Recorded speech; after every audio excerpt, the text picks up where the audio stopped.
Hello lovely people, I'm Lil and this is Haunted Journey Tarot. Now I had hoped to get out to a haunted location before the end of the month and pull some cards for you out there, but life has been lifing, as life does. The weather has been weathering, it's been raining almost incessantly, which isn't fantastic for pulling cards outside, as you can imagine. So I'm skipping ahead to my next video, which I had planned to do anyway in January if possible, kind of towards the start of the new year. If you watched my journaling video, you will have seen this page already and heard me talk a little bit about the tarot card of the year. So this is just my journal page that I cut and stuck together for my very retro Filofax. And I've stuck in it the Magician and the Wheel, which are the tarot cards for this year. Now, if you haven't heard of the tarot card of the year, basically that's just, it's a little bit of numerology. You add up the numbers in the year. So for like last year, for example, for 2025, you added up the 2 and the 2 and the 5 out of 2025, which came to 9. And 9 in the tarot, in the major arcana, is the card of the Hermit. So last year was a Hermit card year. And for me, it definitely had the energy of a Hermit card. It was a very hermity year. And I think that's why I'm kind of more interested to do it this year. I'm not normally super into numerology. Numbers aren't really my bag. I've never been any good at maths. I'm definitely an English lit girl through and through. But this did interest me because, yeah, the Hermit for me last year was absolutely bang on. So I was interested in what the card of 2026 was going to be. And that adds up to, well, you've got two choices because it can add up to 1 or 10. Depending on how much you add it down. And different people do it different ways. If you just add up the 2 and the 2 and the 6, obviously you get 10. And number 10 in the major arcana is the Wheel. But if you can also add, because you end up with 2 figures, you can add them down again, and 1 and 0 of the 10 makes 1, and 1 is the card of the Magician. So I am just going to use both cards because honestly, I think, they link together in ways that we will explore probably in the next video, because I'm going to do, this video is my Magician cards, and the next video I'm going to look at the Wheel cards. So originally my idea for the card of the year was I would just have one card on display for the year, and then I thought that's a bit daft because I might want to use the deck and have the card in it at some point, but also I've got so many beautiful decks with so many beautiful Magician cards. Why don't I kind of swap them out and alternate? And then I thought, well, why don't I show you guys my favourite Magician cards as I'm going through and choosing which cards I'm going to kind of sort of rotate through the year. Why don't I share that with you? So that's what we're going to do today. And I'm going to put this away because you don't need to see my Filofax anymore. So I've actually put my choices in some categories. So I've picked 10 decks, which upon reflection, it perhaps would have been better to pick 12. Because then I could have displayed one different Magician card every month. However, I didn't do that because basically I went through all of my decks and I picked out all of my favourite ones, and it just happened to come to 10. And when I picked my favourite Wheel cards, that kind of happened to come to 10 as well. So 10 is what I've got. And my categories are, for this card, I think I'm going to have an extra category when I get to the Wheel, but for the Magician, I've got the category of aesthetically pleasing. So basically just cards that I think are really, really beautiful, beautiful depictions of the Magician. I've also got special interest decks. So there are definitely some cards that just fit my real nerdy particular interests, and I love them because of that. And then finally, more unusual depictions of the Magician, because as we go through, we'll see there's a lot of decks are very, if not straight up Rider-Waite-Smith based, then they are very much inspired by the traditional Rider-Waite-Smith symbolism. And you see that reflected in a lot of the Magician cards, but some of them, sidestep that a bit, or they just put a bit of a twist on it. And I really love those too. So they've got their own little category. So let's start with the first category, and that is aesthetically pleasing decks. So for our first Magician card in the category of aesthetically pleasing, I am going to show you Tarot of the Witch's Garden. Now, this deck is just sublime through and through. The guidebook is written by Sasha Graham, who's written a lot of tarot guides, and they're always just fantastic. And the artwork is absolutely sumptuous. You can just sink into it. And I mean, the front cover of the box is the Magician card.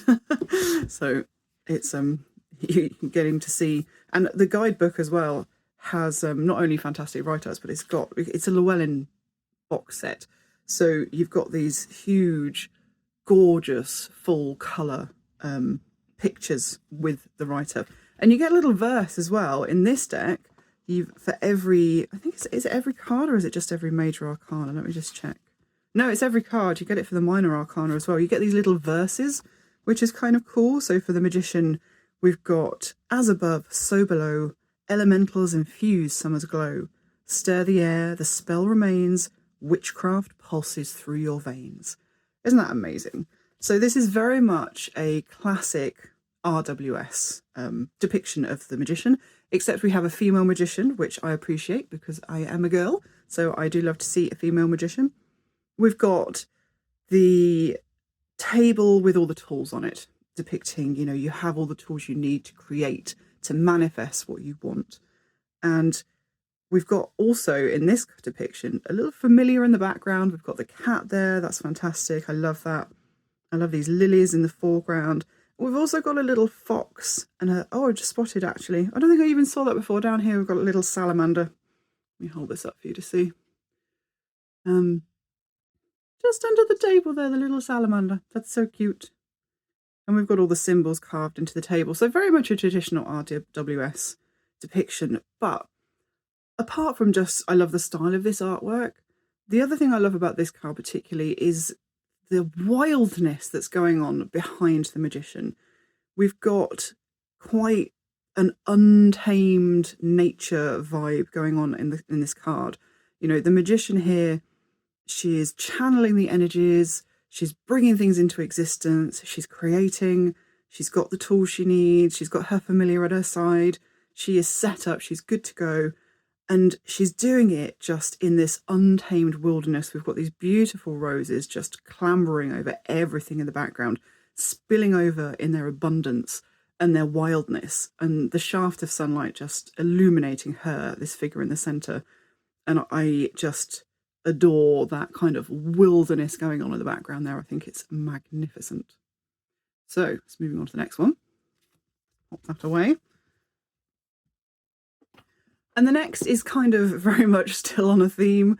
We're very much in Green Witch territory, and this is the Green Witch Tarot by Anna Mora. This is one of the, I think it was about the third tarot deck I ever bought. And this is my second copy of it. I bought this. I didn't get on with that well. I think because I was very new to tarot, and some of these cards do deviate from the RWS quite a lot, and I felt like they did at the time. And I found that quite difficult to interpret. However, my partner got on with it famously, so he ended up with my original copy of Green Witch Tarot. And this one I picked up secondhand recently because I was going on a road trip to pick up another deck, and it just all kind of happened. But I'm really, really glad to have it back in my collection because this has got a beautiful magician in it. And it is this magician here. Except it's been renamed The Witch, which is marvellous. I adore this picture. Just everything about it, it's so very me. The aesthetic is just perfect. The witch in her robes and pointy hats, just a proper classic. I always think of them as like a Mildred Hubble witch, if you ever read The Worst Witch. But this is an older lady. This is a more experienced witch. The cottage in the background with the chimney smoking away, the crow aiding in the spell. I have a real special place in my heart for crows in magical work. I know it's not a campfire, but I do have a real thing about campfires and cooking over campfires. So this bubbling cauldron over an outdoor fire in a circle that she's cast, it's just, it's a whole vibe and I love it. It's such a beautiful card. And the last deck in the aesthetically pleasing category is the Unfolding Path Tarot. Now, I don't think this deck gets enough love anymore. I think it came out not too long after the Lightseers deck. And because the art styles are a little bit similar, I mean, they're kind of not, but it's that sort of watercolor, quite vibrant watercolor aesthetic. People were comparing it a lot to the Lightseers Tarot, and the general consensus was sort of the Unfolding Path was a little bit more of a grown-up, slightly more diverse deck than the Lightseers was, which I don't think is untrue, because there is more age diversity and body type diversity in the Unfolding Path, I think. It's not to diss the Lightseers, it's a great deck and I had it, but when this came along, it did kind of replace the Lightseers in my practice. It just, the images resonated more with me, and I got a better connection with it than I did with the Lightseers. And it's been such an amazing reader ever since. It literally lives on my altar. It's kind of one of my one true decks, I would say, that I can just always rely on, I'll always go back to. And the Magician in this is really interesting because we're stepping away now from the traditional RWS depiction of the Magician. The tools have gone, and the female magician in this card doesn't need the representation of the athame and the cup and all the stuff that we see in the RWS depiction of the magician. She knows that the power is her. She is the conduit. Everything flows through her. She doesn't need the representations of the tools, although they can be helpful to help us focus and kind of channel that energy. But the write-up is really good for this one as well. Everything you could possibly need to achieve your goals, you already have within you right now. The Magician is here to remind you that you are the magic of the universe brought to life. Your focused will, used as a driver for your action, has the power to manifest your dreams. And I love that. I love that we can see the energy just sparking out of her hands. And I really love the colours in this one, the kind of dark purpley blue ink blot behind her, almost like she's creating these sparkly energy out of a void. It's lovely. It's a really pleasant aesthetic for me, and I kind of like that it's stripped back a bit. We've lost the tools. It's putting more of that focus on you have what you need within you, not you need a lot of tools and stuff to make and create. You have everything inside you already.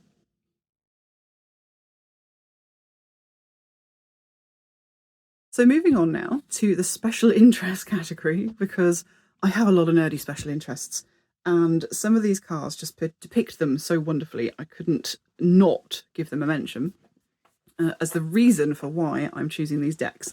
So the first one is the Adventure Tarot.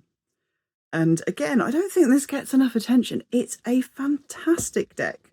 Maybe I'll do a walkthrough or something. It's more of a summary deck, to be honest. I'm not really using it at the moment. It's definitely a summer road trip deck. I mean, you can see that from the front cover. We've got, a camper van parked up at the beach with this wonderful landscape going on, and either a sunrise or a sun. I like to think of it as a sunrise, actually, but it could be a sunset.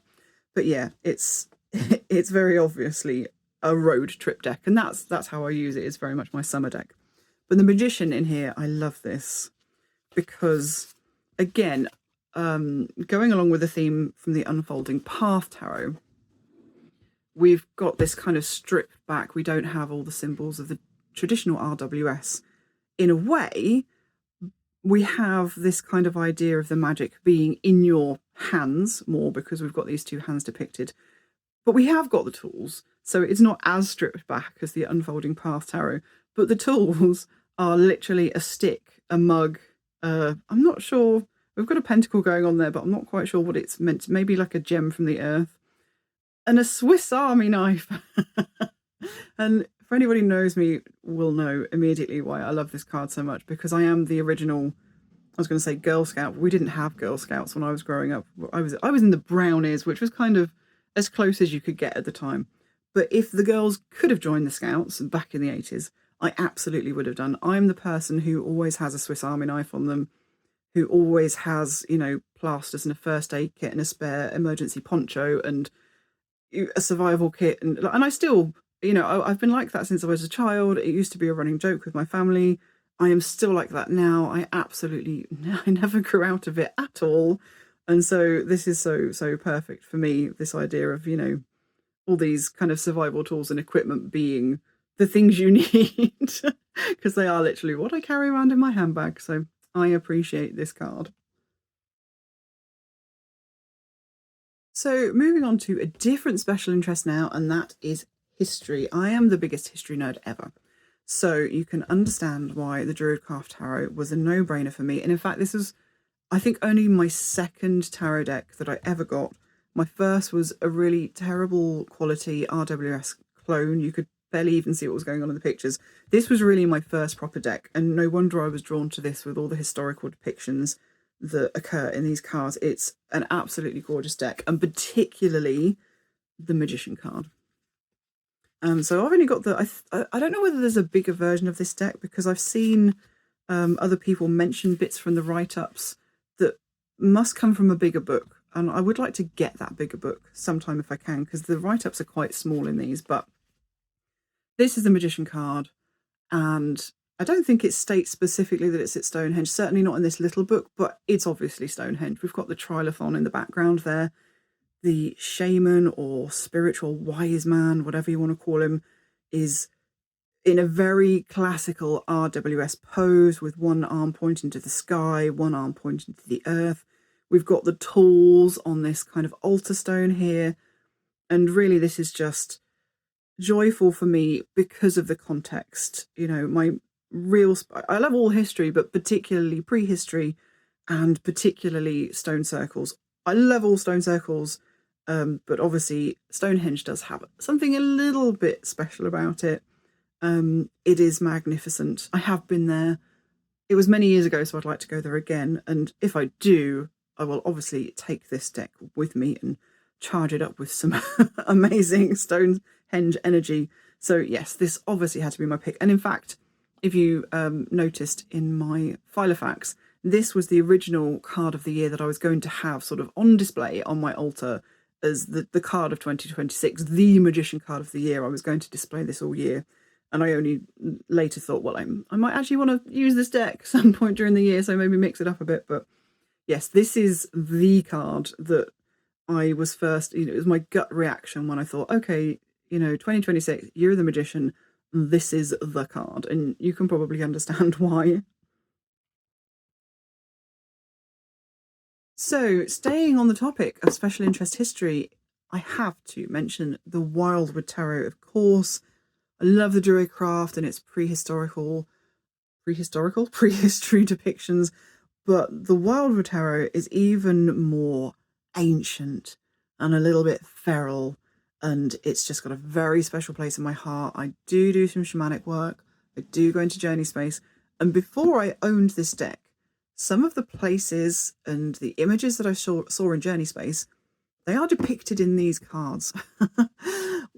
And I didn't have this deck until afterwards. So when I first bought this, which was quite early on in my tarot journey, and I was going through the cards, I was just frankly astonished because I was seeing paintings or depictions of places that I'd seen in Journey Space, which was very weird and very wonderful. So of course this deck is very close to my heart. And the Magician card for this is just, it's perfect. So we've done away with the traditional title of the Magician, and we now have the Shaman or Shaman, depending on how you want to pronounce that. And as with all Will Worthington's artwork, there's so much to sink into here. We do have the tools on the altar, like we do in many RWS cards. There are so many details you could just spend hours and hours and hours poring over, but there was one particular one in this card that's very special. You can probably barely even see it, but it's this painting on the shaman's robes. And this is actually, it's mentioned in the guidebook, but it really stood out to me as a prehistory nerd extraordinaire. This is a painting from a real cave art painting from a cave in France, and it's called The Sorcerer. And scholars have thought for many years that it depicts a prehistoric shaman, wise man, magician. So that extra detail was just super, super extra special. And the final tarot deck in the special interest category, it's another historical one, another prehistorical one. I feel like we're going further and further back in history. The Druidcraft Tarot was kind of Iron Age based, I think. We were looking at kind of Celtic type of connotations. The Wildwood Tarot, again, a little bit more ancient, a little bit more feral. And the Primordial Tarot is before that even. We're going right back to before Iron Age civilizations, Bronze Age civilizations. We're back in the depths of time when human civilization is just emerging. And even on the front cover, we've got, it's either somebody napping flint, which I think is what's happening here, or it's somebody striking stones together to make sparks for fire. Either would fit.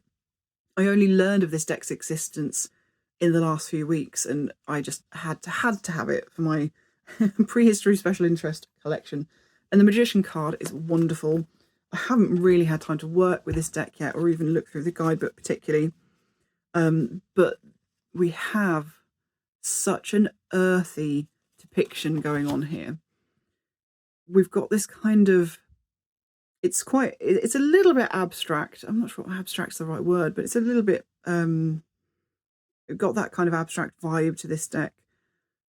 It's a low Scarabeo deck, so we don't really have any text or names or anything on it. And I think a lot of that was stripped back deliberately as well by the author to kind of get across that feeling of primordial, you know, before we had all these labels and classifications and understood concepts. We're going right back to the depths of time. And this is such an earthy card. It's like this person is emerging from the ground and just their hands are soaring up to the sky. We've got a very, I'm not sure whether this is soil or grass, but we've got the kind of two planes of existence squished right down together here. We can only see the sky and this person just kind of emerging from the earth. And the write-up is very cool. We've got, the magician reaches towards the heavens, towards perhaps the sky gods and goddesses, as if to grasp wisdom with his hands. He is open to learning and understanding the secrets of the world. By doing so, he can fulfill the drive within to create and to change the world. He lifts his empty hands and eyes, filled with faith, skyward, knowing that his connection to the divine is strong and certain that he will seek what he needs. No, I'm certain that he will find what he seeks. I can't read, apparently. But yes, this is, it's just it's a very primal depiction of the magician, and I like that. It's refreshing. So the last category in my top 10 magician decks is more unusual takes on the magician depiction. And for this, for the first one, I have the Tower of the Abyss. I think, again, this is kind of an underrated deck. I understand that a lot of people don't get on with it because there's no colour in it. It's all black and white kind of sketches almost. Well, more than sketches, but it's that kind of vibe. It's that kind of aesthetic. But I love the lack of colour. I find really colourful tarot cards. I love them sometimes, but sometimes they can be really overstimulating. And I like the simplicity of the black and white deck. I really do. Plus, Anatorian's artwork is just magnificent. I will, I think she is bringing out a full colour tarot deck that I hope is going to be picked up by US Games. And I will be picking that up as well, but it's not going to replace this black and white deck. This has, you know, a particular function in my collection. So this magician card, we have got a central figure, and as in the traditional RWS, they are connecting the energies of the earth and the sky, but they're doing so in the form of a tree, which is a little bit different. I love that, specifically because this basically depicts a meditation technique, grounding technique, connection technique that I've been taught by various mentors. And probably a lot of you are familiar with it as well if you do any kind of spell work or, you know, journey work, or even I use this for tarot as well, to just connect in with the energies of the sky and the earth. I use it for grounding as well.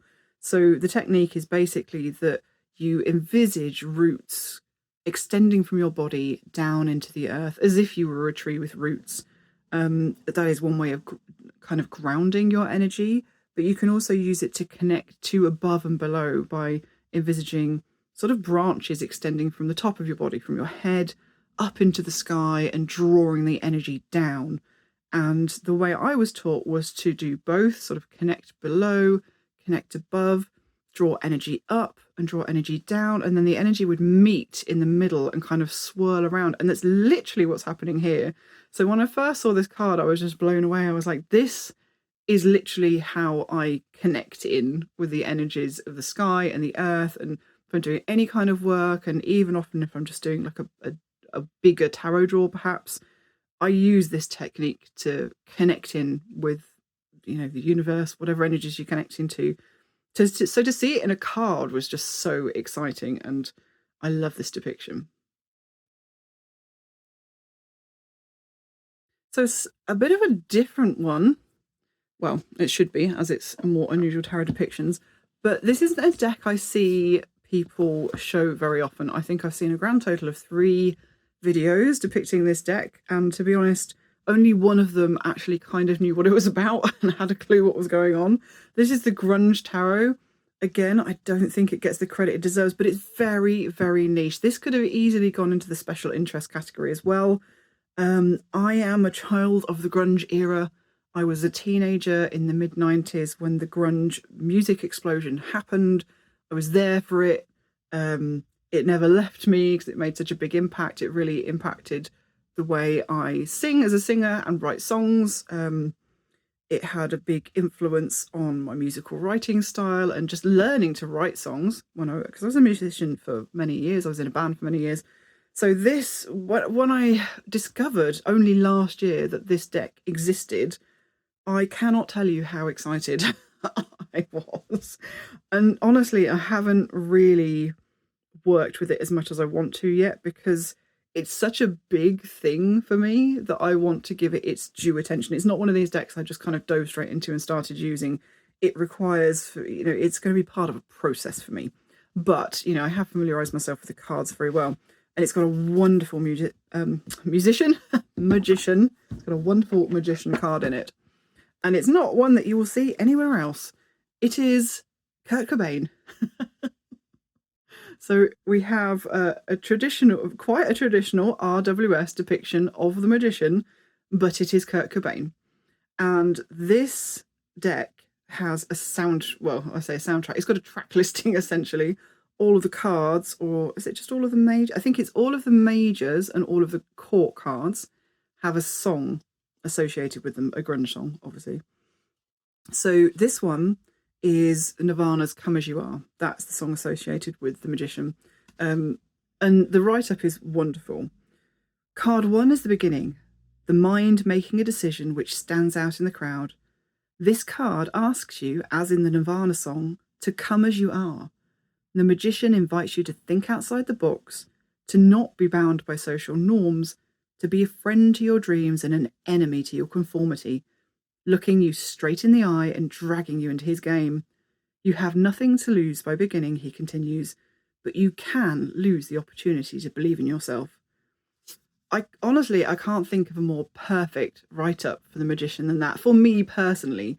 I mean, this is obviously, like I said, this could easily be a special interest thing as well. I've never seen another tarot deck depicting Kurt Cobain as the magician, so I definitely feel it fits in the more unusual takes as well. But yeah, this is so meaningful to me as somebody that grew up, you know, really leaning into that music scene.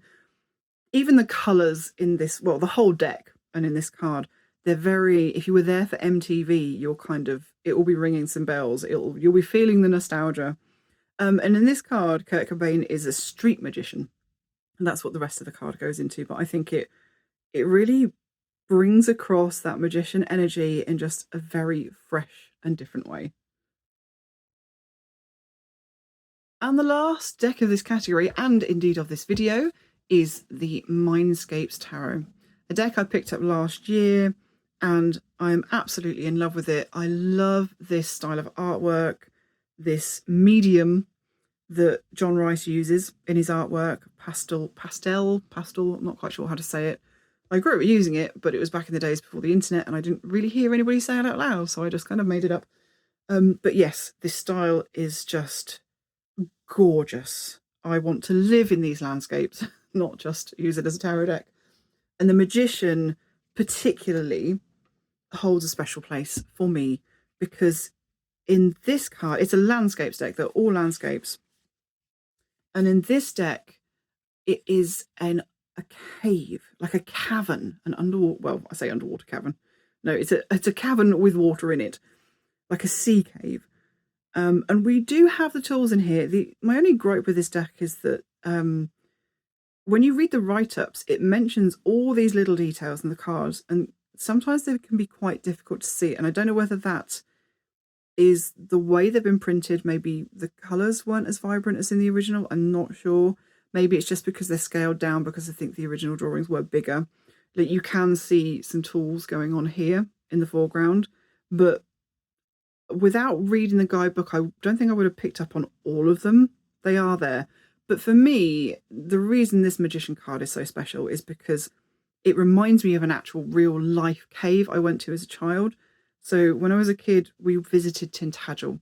And if you know anything about Tintagel, you know, the thing it's most famous for is Tintagel Castle, which was potentially in mythology the birthplace of King Arthur.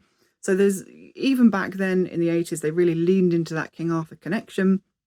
And there is a cave down on the beach under the cliffs on which the ruins of Tintagel Castle stand, called Merlin's Cave. And we went down there. The day we visited, it was low tide, so we could actually go into the cave. And it was just magical. I mean, it's just a sea cave, you know, there's nothing really in there. But I have a vivid imagination now, and I did as a child. And, you know, the stories of King Arthur and the knights and Merlin's cave, and, you know, kind of the whole idea of how magical that place was. I was also the sort of child that was expecting to see ghosts and potentially dragons and magicians and all that kind of thing at every turn. And the day we visited Tintagel Castle, they actually had, I guess, a reenactor or an actor. They had somebody dressed up in medieval clothes and just standing on a bridge over a little brook playing a flute or a whistle or something like that. And for a second, I really hoped that it was a ghost. And then I'd gone to Tintagel Castle and seen a flash of the past. And it wasn't, it was an actor, but it was still, it added to the magical experience. And I've never forgotten my visit to Merlin's Cave, which is why, to me, a cavern like this, a sea cavern, is just a perfect depiction of the magician.